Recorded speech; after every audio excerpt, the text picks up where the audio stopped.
हे हे हे हे ला ला ला ला ला ला ला।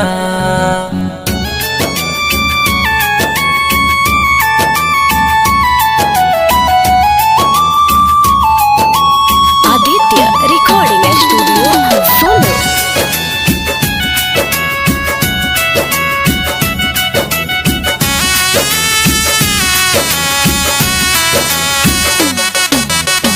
सबका से सुनहर हमार देशवा महान हो। सबका से सुनहर हमार देशवा महान हो।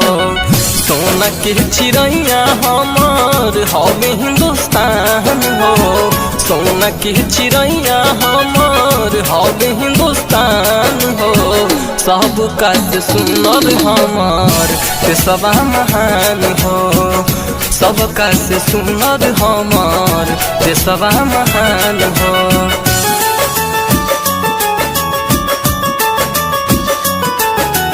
Recording by Gopal Kumar.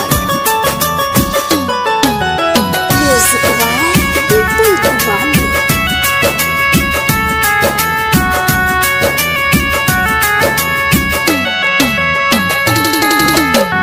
केसरिया रंग भर में वाली सादा हो सच्चाई।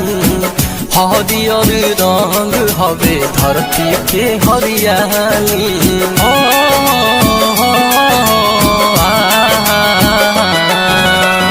केसरिया रंग भर में वाली सादा हो सच्चाई।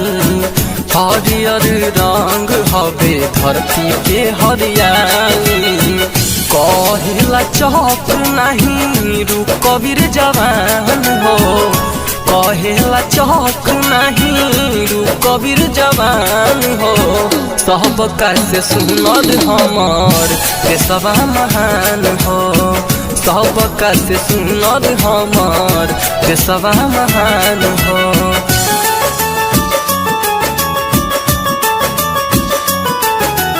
Aditya recording studio solo.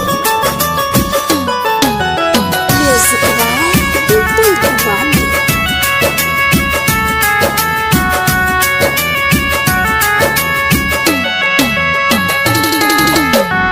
आजादी की निशानी वीरता के हो कहानी। केतना लुटा दिहले अपन जवानी। हो हो आजादी की निशानी वीरता के हो कहानी। केतना लुटा दिहले अपन जवानी। सूरज राजा के गीत करेला बखान हो। सूरज राजा के गीत करेला बखान हो। सबका से सुनहर हमार देशवा महान हो। सबका से सुनहर हमार देशवा महान हो।